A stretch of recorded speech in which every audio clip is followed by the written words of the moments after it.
Tanpa bayangan. Bab 3. Suara yang tak punya asal. Hujan pertama musim itu turun tanpa angin. Butirnya berat, jatuh lurus di atas atap bambu dan mengeluarkan bunyi yang aneh, bukan seperti air, tapi seperti ratusan jari mengetuk dari sisi lain dunia. Tole memeluk lututnya, menatap tungku yang hanya menyisakan asap tipis. Nenek duduk di sudut, wajahnya diterangi cahaya redup dari celah-celah atap yang bocor. Setiap tetes yang jatuh ke lantai membentuk lingkaran kecil di tanah, dan entah kenapa, tak ada satupun yang memantulkan bayangan. "Dengar baik-baik nak," kata nenek. "Itu bukan cuma hujan, itu suara yang dulu datang sebelum langit mengenal arah." Tole menatap ke atas, mencoba mengikuti ritme bunyi hujan yang seperti berubah-ubah. Kadang cepat, kadang berhenti, lalu berbisik lembut di antara bambu, seperti seseorang berjalan tanpa tubuh. Nenek tersenyum samar. Orang-orang dulu percaya, kalau hujan jatuh tanpa angin, itu tandanya suara-suara dari bawah tanah sedang mencari jalan pulang. "Tole, kau ingat Taba?" Tole mengangguk pelan. "Anak tanpa jejak." "Ya," bisik nenek. Suatu malam seperti ini, waktu hujan turun diam-diam, Taba membuka matanya untuk pertama kali setelah dunia mengusirnya. Tole menelan ludah. "Tapi dia kan dikubur di lereng Nek." Nenek menatap bara yang hampir mati. "Bumi tidak menelan yang tidak diakuinya nak. Ia hanya menyimpannya di sela napas." Ia mencondongkan tubuh sedikit, menatap api seperti menatap wajah lama yang masih mengintip di antara abu. Ketika petir pertama menyambar gunung, tanah di lereng itu terbuka sedikit. Dan dari sana, keluar suara lembut, bukan tangis, bukan tawa, tapi seperti orang memanggil namanya sendiri. "Tole." Suara itu tidak punya arah. Tidak datang dari mulut, tidak dari angin. Tapi siapapun yang mendengarnya, tubuhnya akan merinding, karena seolah suara itu berbisik tepat di belakang telinganya. Tole menunduk, merapatkan selimut. "Kayak tadi waktu hujan pertama jatuh." Nenek mengangguk perlahan. "Ya, suara yang sama." Hujan makin deras, tapi anehnya, suaranya seperti tak menyentuh atap, hanya menggantung di udara, berulang-ulang, seperti kalimat yang lupa diselesaikan. "Dulu," lanjut nenek, "orang-orang di desa bawah mendengar suara itu juga. Tapi mereka tak tahu dari mana asalnya. Ada yang bilang dari hutan, ada yang bilang dari tanah di belakang rumah." Malam itu, seekor anjing menyalak ke arah sumur, lalu jatuh diam. Keesokan paginya, suaranya hilang, tapi bayangannya masih tampak di dinding. Tole menarik napas cepat. Bayangan anjingnya masih ada.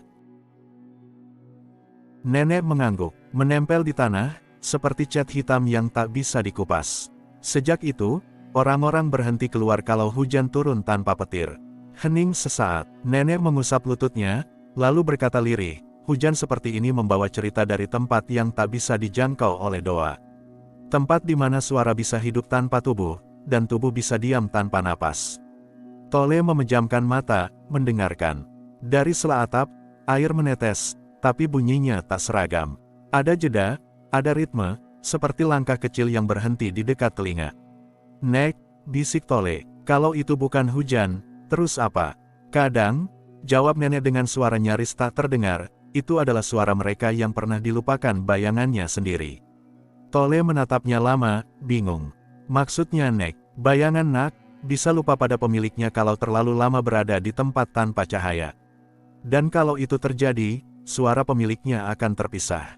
Tidak bisa kembali." "Tole," suara yang tak punya asal itu sering muncul waktu dunia menyesali ingatannya sendiri. Ia tidak datang untuk menakuti, tapi untuk memastikan bahwa masih ada yang mendengar.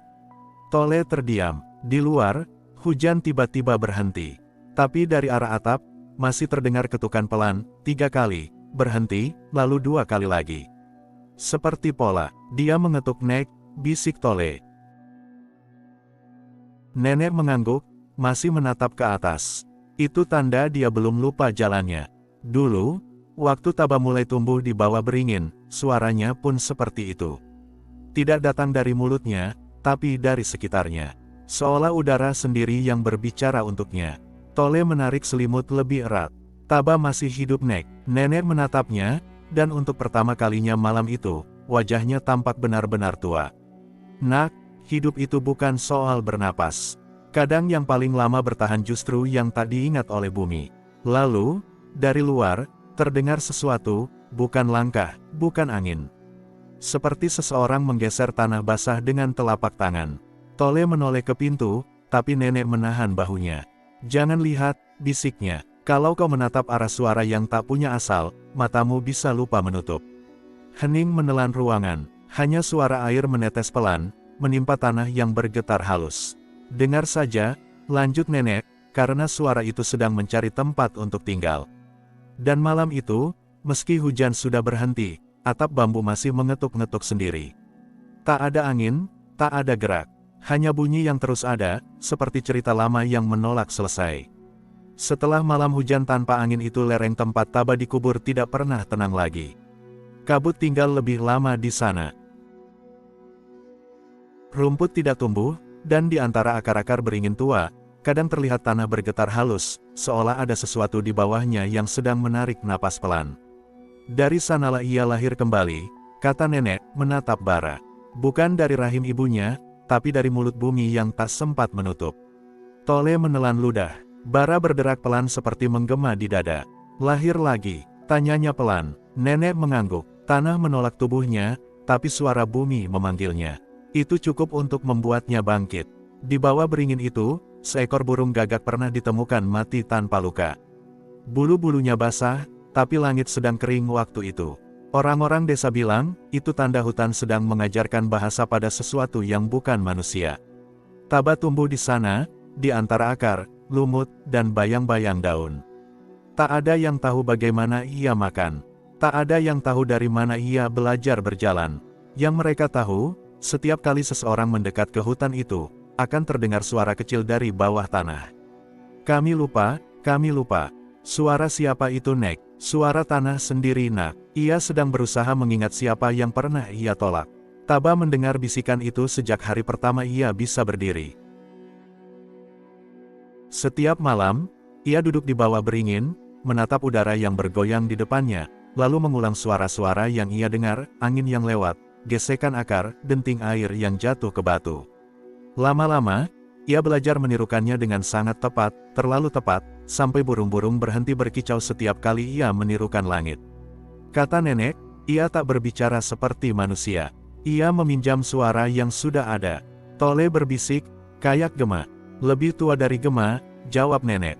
Suara yang belum pernah keluar dari mulut siapapun. Suatu pagi, kabut turun sampai menyentuh tanah. Seekor kijang kecil mendekat ke beringin, mendengar suara lembut seperti nyanyian ibu yang kehilangan anaknya. Kijang itu berjalan pelan, lalu tiba-tiba tubuhnya kaku, matanya kosong. Bunyi nyanyian berhenti, hanya suara dedaunan yang bergesek pelan, seolah sedang menyesali sesuatu. Waktu itu, lanjut nenek, orang-orang mulai sadar, bukan hanya hutan yang hidup, tapi suaranya juga. Mereka mengirim 2 orang pemburu untuk melihat apa yang terjadi di sana. Mereka tak kembali. Yang ditemukan hanya busur kayu tergeletak di tanah, masih hangat, dan di sampingnya ada ukiran di akar beringin. "Jangan dengarkan kalau kau tidak siap diingat." Tole, hutan itu menyimpan suara yang pernah dilupakan dunia. Dan Taba, entah bagaimana, menjadi wadahnya. Tole menatap api yang makin kecil. Tapi kenapa dia bisa menirukan suara? Karena ia sendiri tidak punya, kata nenek lirih.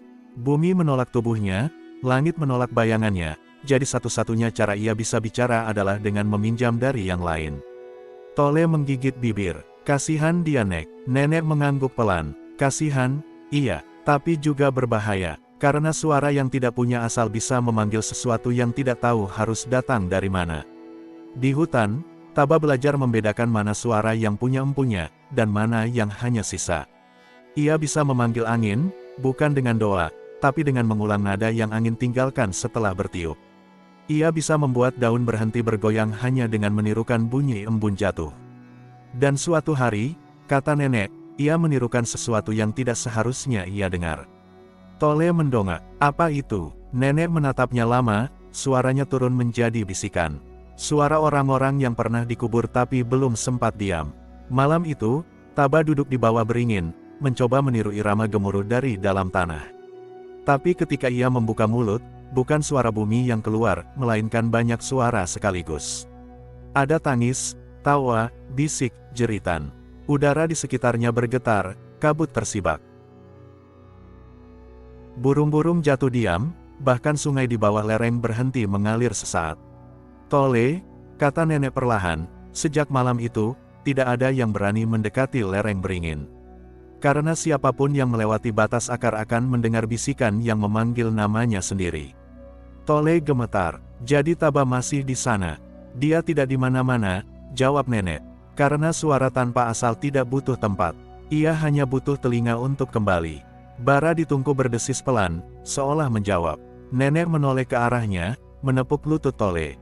"Kalau suatu hari kau mendengar seseorang memanggil namamu tapi tak ada orang di sekitar, jangan jawab. Bisa jadi itu cuma suara yang sedang mencari tuannya." Tole menunduk. "Tapi kalau aku diam, dia marah." "Dia tak bisa marah," kata nenek. "Yang bisa dia lakukan hanya terus memanggil, sampai kau lupa suara aslimu sendiri." Hujan yang sempat berhenti, kini turun lagi. Tapi bunyinya tak seperti tadi. Kali ini, tiap tetes air terdengar seperti potongan kata, pendek, patah, dan berulang-ulang. Tole menutup telinganya, namun semakin ia menutup, semakin jelas suara itu menembus. Kami lupa." Nenek tetap diam, ia hanya menatap tungku yang menyala kecil dan berkata perlahan, "Suara itu bukan datang dari luar nak. Ia datang dari dalam yang tak pernah bisa kita sentuh." Malam makin pekat, api hampir mati, tapi di tengah hening, sesekali terdengar, sangat pelan, seperti napas di dalam tanah. Taba dan nenek berhenti bicara, api di tungku tiba-tiba menyusut, lalu terdengar suara kecil seperti seseorang menarik napas di dalam arang. "Tole," kata nenek pelan, "dengar baik-baik. Suara seperti ini dulu juga pernah datang ke rumah ini." Bara merah bergolak, mengeluarkan desis yang bukan bunyi kayu. Lebih mirip seperti sesuatu sedang berbisik dari balik bara, seolah setiap pijarnya menyimpan huruf yang tak sempat diucap. "Tole," bisik nenek lagi, "dulu waktu aku masih kecil, aku juga pernah duduk di tempatmu." Ia menatap ke arah api, matanya buram oleh kenangan. "Waktu itu, malamnya juga begini. Hujan baru berhenti, dan tungku baru saja kupadamkan. Tapi sebelum api benar-benar mati, tiba-tiba ku dengar suara dari dalam abu. Pelan, serak, seperti seseorang memanggil namaku dari bawah tanah dapur." Tole memegang lututnya lebih erat.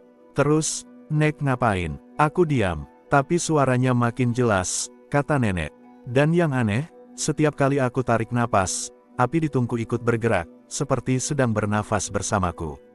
Nenek mencondongkan tubuh, jarinya menunjuk ke tungku.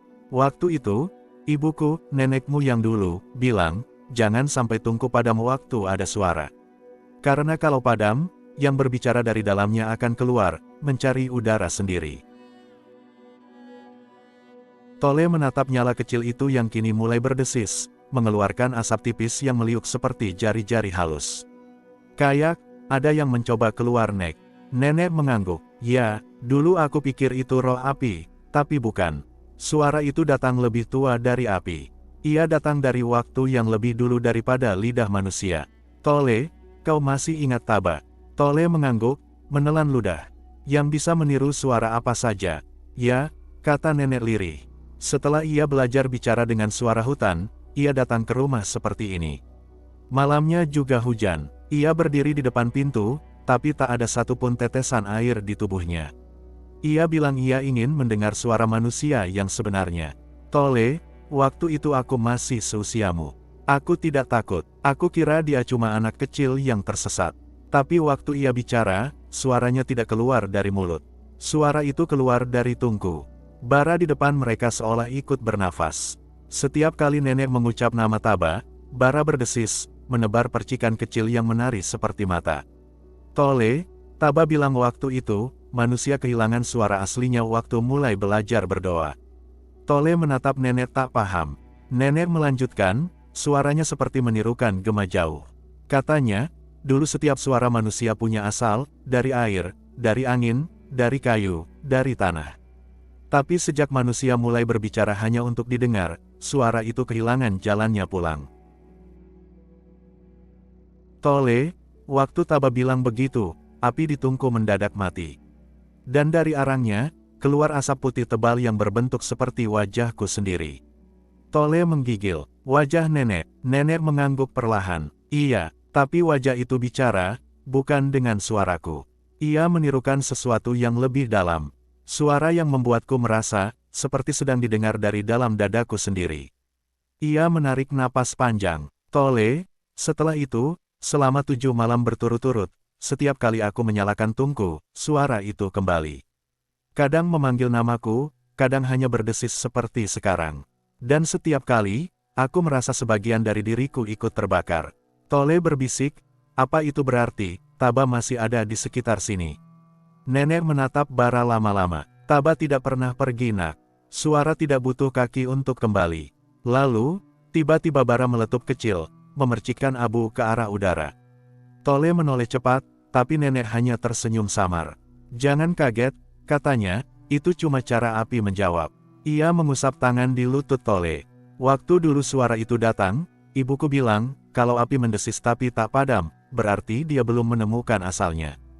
Jadi biarkan saja, dengarkan sampai dia tenang. Mereka berdua diam lama, suara hujan sudah lenyap sepenuhnya, hanya sisa tetes air dari atap bambu yang jatuh sesekali.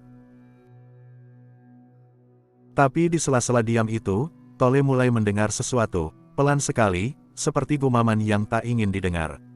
Kami lupa, kami lupa. Ia menatap nenek, tapi nenek hanya menunduk. Tole, jangan jawab, katanya lirih. Karena kalau kau jawab, suaranya akan tahu bentukmu. Tole menutup mulut dengan tangannya. Tapi suaranya, suara itu, makin dekat, makin jelas, sampai akhirnya terdengar tepat di belakang telinganya. Tole tersentak, menoleh cepat. Tak ada siapa-siapa, hanya tungku yang kini berdesis panjang, seperti sedang tertawa kecil. Nek, katanya dengan suara gemetar, itu barusan, dia manggil aku. Nenek masih menatap Bara, senyum tipisnya tetap sama. Iya nak, sama seperti dulu dia memanggilku. Tapi kali ini, mungkin dia cuma ingin tahu, apakah masih ada yang mendengarnya. Bara berkedip, merah, lalu biru, lalu nyaris putih. Tole, lihat baik-baik, kata nenek. Kalau api berubah warna tanpa angin, itu artinya suara sudah menemukan rumahnya. Rumahnya, nenek mengangguk, tempat dia bisa tinggal tanpa membuat takut siapapun. Kadang rumahnya adalah batu, kadang pohon, kadang seseorang yang sedang mendengar. Tole menatap Bara yang kini kembali kecil. Kalau dia pilih aku Nek. Nenek tersenyum lelah. Kalau kau dipilih nak, jangan lari. Suara tidak bisa dikejar, tapi juga tidak bisa ditinggalkan. Dengarkan saja sampai ia selesai. Biasanya, setelah itu, kau akan tahu rahasia kecil dunia, bahwa tak ada kata yang benar-benar hilang. Lama mereka duduk begitu. Bara akhirnya padam, tapi sesaat sebelum cahaya terakhir hilang, terdengar satu desis pendek, seperti napas lega. Lalu hening. Tole, kata nenek pelan, cerita tentang Taba belum selesai. Tapi untuk malam ini, biarkan suara di tungku tidur dulu. Ia sudah terlalu lama menunggu. Tole menatap abu yang kini dingin. Ia ingin bertanya sesuatu, tapi bibirnya tak mau terbuka. Di kepalanya, suara itu masih terngiang lembut tapi menusuk. Kami lupa, dan untuk pertama kalinya, Tole tidak tahu apakah suara itu berasal dari luar atau dari dalam dirinya sendiri. Api mati, malam menutup semua arah. Hanya nenek dan Tole yang masih duduk diam di depan abu, menunggu sesuatu yang mereka tak berani sebut nama. Lalu nenek berbisik, seperti doa atau peringatan. Besok pagi, kalau kau dengar suara ayam berkokok tapi matahari belum muncul, jangan buka pintu dulu nak. Itu bukan ayam, itu suara yang sedang belajar jadi manusia.